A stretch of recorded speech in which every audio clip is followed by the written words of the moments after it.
Hello guys, আসসালামু আলাইকুম। আশা করি ভালো আছেন, আমিও ভালো আছি।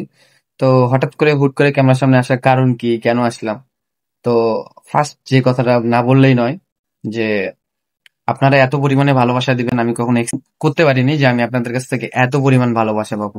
সেটা যে শুধু এক জেলা থেকে হইলে হইতো, আহ, বিভিন্ন জেলা থেকে আর কি। এখন সব জেলাগুলোতে এক এক করে উল্লেখ করা পসিবল না। তবে মজার বিষয় হইতেছে কি, যে আমার ফেসবুক ফলোয়ার কিন্তু খুব কম, অ্যারাউন্ড হইতেছে 700 জনের মতো। 700 জন ফলোয়ার, কিন্তু কথা হইতেছে যে ওয়ার্ডার অনেকগুলো আসে। তো আলহামদুলিল্লাহ সেটা আপনাদের জন্যই পসিবল হয়েছে। আপনারা আমাকে ট্রাস্ট করেন, ভালোবাসা দিয়েছেন বলে আমি আজকে এই পর্যায়ে আসতে পারছি। তো দুঃখজনক বিষয় হইতেছে এটাই যে আমি সামনে আপনাদেরকে সার্ভিস দিতে পারবো কিনা সেটা ডিপেন্ড করতেছে 16ই ডিসেম্বরের পর্যন্ত আর কি। 16ই ডিসেম্বরের পর যদি আনঅফিসিয়াল ফোন বন্ধ করে দেয় তাহলে তো কোনোভাবে আর পসিবল হচ্ছে না আপনাদেরকে একটা ভালো সার্ভিস দেওয়ার। আর যদি বন্ধ না করে তাহলে তো আলহামদুলিল্লাহ যে আমি আগের মতো আপনাদেরকে ভালো সার্ভিস দিতে পারবো। আরো চেষ্টা করবো আমার বিজনেস রুলস গুলাকে আরো মানে ইজি করার জন্য, যাতে কাস্টমার খুব ইজিতে আমার কাছ থেকে ফোন পারচেজ করতে পারে। তো এই প্রেক্ষাপটে হইতেছে যে বাংলাদেশে যে সিন্ডিকেট চলে জানেনি, ফোনের দাম এখন অনেক হাই হয়ে গেছে। ইউজ প্রাইস যেটা আগে ছিল তার থেকে বাড়ে গেছে। এটা হয়তো মেবি 15 তারিখ পর্যন্ত থাকবে। কিছু পাবলিক আছে, একদল পাবলিক আছে যারা অপেক্ষা করতেছে যে আনঅফিসিয়াল ফোন যদি বন্ধ করে দেয় তাহলে আনঅফিসিয়াল ফোনের দাম কম হয়ে যাবে, তো আমরা আনঅফিসিয়াল ফোন সেই সময় কিনবো। এখন আসল কথায় আসি। যেই আহ, একদল পাবলিক যারা ভাবতেছে যে আনঅফিসিয়াল ফোন যদি বন্ধ করার পর হয়তো আনঅফিসিয়াল ফোনের দাম কমে যাবে। তো এটা কখনোই পসিবল না যে বন্ধ করলে যে আনঅফিসিয়াল ফোনের দাম কমে যাবে। আমি কিন্তু সিম্পল একটা কথা বলি আপনাদেরকে, আনঅফিসিয়াল অফিসিয়াল ফোন সম্পর্কে যুদ্ধ আমাদের দেশে চলতেছে। আর যারা দোকানদার আছে, যারা বিজনেসম্যান আছে, যারা সেলার আছে, তারা তো বাইরে থেকে প্রোডাক্ট গুলো পার্চেস করে নিয়ে আসে। তো এখন সিম্পল ভাবে জাস্ট একটা জিনিস থিঙ্ক করেন, যে একটা প্রোডাক্ট চায়না থেকে নিয়ে আসতেছে, তো সেক্ষেত্রে সে চায়না থেকে 5 টাকা দিয়ে কিনে নিয়ে এসে বাংলাদেশে সেল করতেছে 7 টাকায়, সেই মনে করেন। তো এখন এই সিচুয়েশনে আনঅফিসিয়াল ফোন বন্ধ করছে, তাই বলে কি চায়নায় কি ফোনের দাম কমে যাবে? চায়নায় তো সেই কাস্টমারকে বা সেই দোকানদারকে 5 টাকা করে কিনতে লাগবে। 5 টাকা করে তারা যদি কিনে নিয়ে আসে তাহলে তো অবশ্যই সেই 7 টাকায় সেল করা লাগবে, তাছাড়া তো কোনো ওয়ে নাই। তো সেক্ষেত্রে এটা কোনোভাবে পসিবল না যে আনঅফিসিয়াল ফোন বন্ধ হয়ে গেলে ফোনের দাম, আনঅফিসিয়াল ফোনের দাম অনেক কমে যাবে, তখন ফোন কিনবো। এটা এটা যে পাবলিক ভাবতেছে তারা ভুল ভুল ধারণা নিয়ে আছে আর কি। আহ, তবে কমলে একটু কমতে পারে, যে আহামরি যে অনেক কমবে তা না। তো আমার কথা হইতেছে যে এতগুলা টাকা দিয়ে একটা অফিসিয়াল ফোন কেনার কি দরকার? আমি যদি সিম্পল ভাবে আমার কথা বলি, বিষয়টা হইতেছে আমি ফোন যখন কিনতাম তখন চায়না মার্কেটে হচ্ছে ফোন হচ্ছে সিম চেক করে ফোনটা দেখতাম যে নেটওয়ার্ক ইস্যু আছে কিনা বা নেটওয়ার্ক পাচ্ছে কিনা। তো আগে তো ফোন খুব কম সেল করতাম, তো রিসেন্টলি হইতেছে যে মনে করেন ফোন সেল করা যখন বেশি হইলো, তখন আমি প্রত্যেকটা ফোনে যখন সিম লাগাইতাম, বারবার কিন্তু আমার আইপি চেঞ্জ হইতো, কারণ আমি বারবার অন্য ফোনে লাগাচ্ছি। তো আইপি চেঞ্জ হওয়ার কারণে হয় কি, যে আমার সিম ব্লক করে দিছে।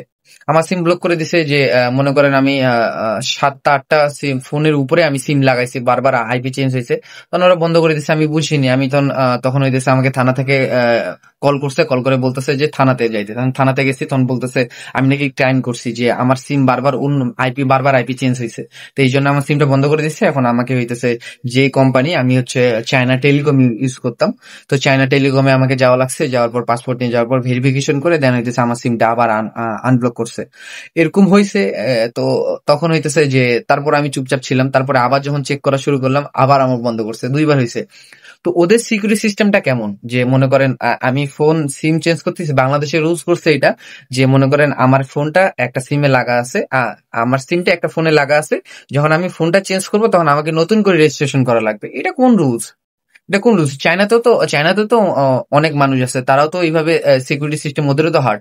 তো ওদের রুলসটা হইতেছে এটা, বারবার আইপি চেঞ্জ হইলে দেখতেছে যে বারবার আইপি চেঞ্জ হয়েছে, তখন ওরা সিম বন্ধ করে দিচ্ছে। তো আমাদের দেশে সেই রুলসটা করুক, যে আমার যে সিম আমি ইউজ করি, সিমটা তো আসলে ইম্পর্টেন্ট। এই সিমে বিকাশ আছে, নগদ আছে, ব্যাংক আছে, অনেক অনেক জায়গায় এই নাম্বারটা দেয়া আছে। সেক্ষেত্রে আমার সিমটা যদি সরকার বন্ধ করে, তো আমি তো বাধ্য সেই যাওয়ার পর সেই কেয়ারে যাওয়ার পর সেই সিমটা অন করতে। আমি তো এরকম না যে আমি সিম বন্ধ করলো আমি আরেক নতুন সিম কিনলাম, এরকম তো না। ধীরে ধীরে বাড়াক, মানে বাংলাদেশ মানে কি বলবো, মানে সত্যি কথা বলতে যে বাংলাদেশ চাইতেছে এরকম, আমি একটা গাছ গাড়ছি, গাছের ফল যেন আমি কালকে পাই, এরকম।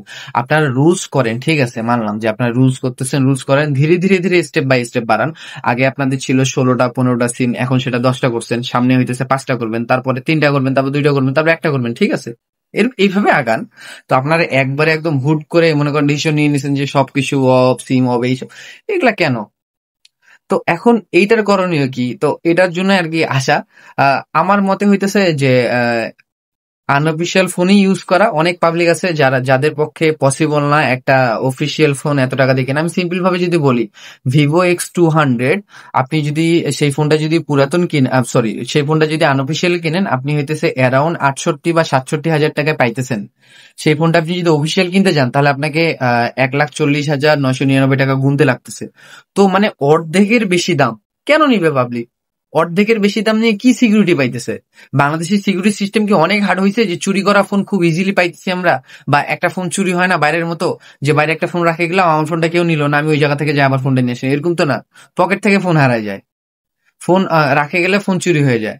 তো এখন কথা হইতেছে এটাই যে আনঅফিসিয়াল ফোন, একদল পাবলিক আছে যারা হইতেছে আনঅফিসিয়াল ফোন বন্ধ করলে আনঅফিসিয়াল ফোন কিনবে, কারণ ওদের অত বাজেট নাই যে ওরা হচ্ছে বেশি টাকা দিয়ে অফিসিয়াল ফোন কিনবে। তো আমার কথা হইতেছে যদি আনঅফিসিয়াল ফোন বন্ধ করে, তো আমি এতটুকু বলতে পারি যে আপনাদের জন্য এতটুকু করতে পারি, যদি ফোন সেল করে থাকি, যে সামনে যদি ফোন সেল করি, তাহলে হইতেছে হয় একটা পকেট রাউটার ফ্রি দিব। আমার কথা হইতেছে যে প্রত্যেকটা দোকানদার এরকম করুক যে আনঅফিসিয়াল ফোন যে কিনবে তার সাথে যেন একটা পকেট রাউটার ফ্রি দেয়, নয়তো একটা বাটন ফোন ফ্রি দেয়। বাটন ফোনে সিম থাকবে, সেই সিম দিয়ে হইতেছে সবার সাথে কথা বলবে, কন্ট্যাক্ট করবে। বাকি সব ডাটা তো অ্যান্ড্রয়েড ফোনে থাকতেছে, আর একটা সাথে পকেট রাউটার ইউজ করা। পকেট রাউটার ইউজ করলে হবে কি যে সবসময় নেট কানেকশনের ভিতরে থাকতেছে, ইজি। আমি হচ্ছে 2-3 হাজার টাকা এক্সট্রা খরচ করলাম, আমি আনঅফিসিয়াল ফোন ইজিলি চালাতে পারতেছি, বেশ আর কি। আর যাদের টাকা বেশি আছে, যাদের হচ্ছে অনেক টাকা, তারা অফিসিয়াল ফোন কিনতে পারে। নয়তো আরেকটা ওয়ে আছে হইতেছে, যেটা কি যেই দামে আমরা ভিভো, ওপো, রিয়েলমি, শাওমি এই ফোনগুলো কিনতাম, সেই দামে এখন বাংলাদেশ থেকে আপনাকে ওয়ালটন, ইনফিনিক্স, টেকনো এইসব ফোন কেনা লাগবে। তো এখন যার যেটা পছন্দ, তো আমি তো এটা ডিসিশন নিছি, যদি ফোন সেল করি তাহলে সবাইকে একটা করে পকেট রাউটার ফ্রি দিব, যাতে হইতেছে কাস্টমার আনঅফিসিয়াল ফোন চালাতে পারে। আমার দোকানদারের প্রতি এটা রিকোয়েস্ট, আপনারাও এই কাজটা করেন, যাতে একটা ফোনের সাথে হচ্ছে হয় একটা মোবাইল ফোন ফ্রি, নয়তো একটা পকেট রাউটার ফ্রি, যাতে হচ্ছে চালাতে পারে আর কি কাস্টমার। ব্যাস এতটুকুই। তো আহ আশা করি ভালো থাকবেন, সুস্থ থাকবেন। এটাকে অন্য মাইন্ডে নিয়েন না, আমি যেভাবে ভিডিওটা করছি এই ভিডিওটাকে অন্য মাইন্ডে নিয়ে কেউ হবে কইরেন না। জাস্ট আমার মনে হইলো আমি আপনাদের সাথে শেয়ার করি, এই জন্য ক্যামেরাটা সামনে ধরলাম, ধরার পর ভিডিও করা শুরু করলাম। তো অনেকে আমাকে জিজ্ঞেস করে যে ভাই আপনি কি ফোন দিয়ে ভিডিও করেন? আমি বর্তমানে যে ভিডিওটা করতেছি এটা হচ্ছে Vivo X100 Pro। অফার প্রাইজে যে ফোনটা দিছিলাম 47,000 টাকা, ওই ফোন দিয়ে ভিডিও করতেছি। আর আমার হচ্ছে 1111 ক্যাম্পেইন যেটা আছে, 1111 ক্যাম্পেইন যেটা আছে, ওটা হইতেছে মেবি আর 2টা ফোন নিতে পারবো অর্ডার। 2টা ফোন নিলে 1111 ক্যাম্পেইন একদম শেষ। আমি আর এই মাসে মেবি মনে হয় আর কোনো ফোনের অর্ডার নিতে পারবো না। তো আমার পেজে চোখ রাখেন। হ্যাঁ, আর আমি নতুন একটা পেজ খুলছি হচ্ছে গ্যাজেট আইটেম, কসমেটিক আইটেম নিয়ে কাজ করার জন্য।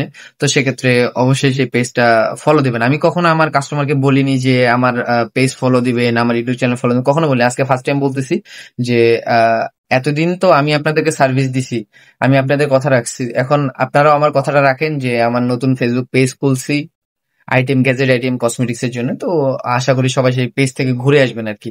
যদি কারো কোনো প্রোডাক্ট লাগে বলবেন, আমি দেওয়ার চেষ্টা করবো। আজকে ভিডিও এই পর্যন্ত, আল্লাহ হাফেজ।